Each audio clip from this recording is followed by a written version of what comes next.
Après son lancement sur l'antenne de France 2 samedi 23 janvier 2021, l'émission Symphonissime sera de retour pour un deuxième numéro inédit samedi 13 mars 2021, à partir de 21h05.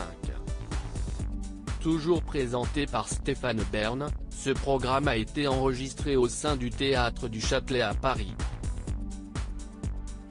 Dans ce nouveau numéro, les grandes voix de la scène française et internationale interprètent en live les plus belles chansons de notre répertoire musical, indique France 2 dans son communiqué. Toutes les musiques qui seront proposées ce soir-là ont été spécialement arrangées et adaptées pour le grand orchestre symphonique du chef Yvan Cassard.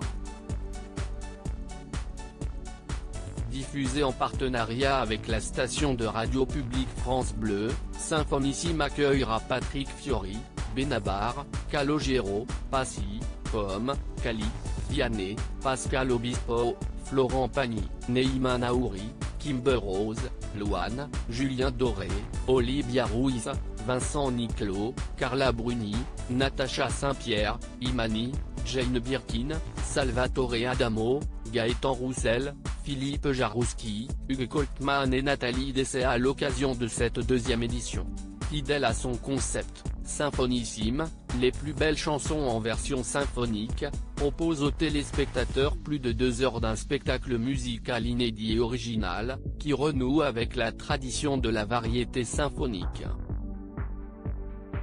Sur scène, en coulisses, dans le grand foyer du théâtre, la musique est partout, les artistes prennent possession des lieux, souligne France 2.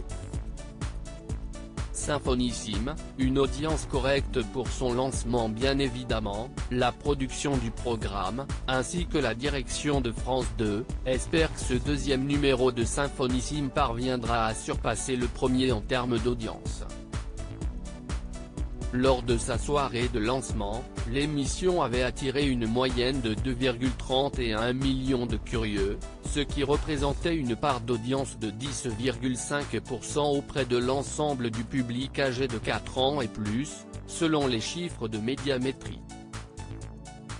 France 2 s'était alors classé 3e des audiences derrière France 3, qui diffusait le téléfilm Meurtre à Albi, et TF1, qui avait programmé un épisode du divertissement Ninja Warrior.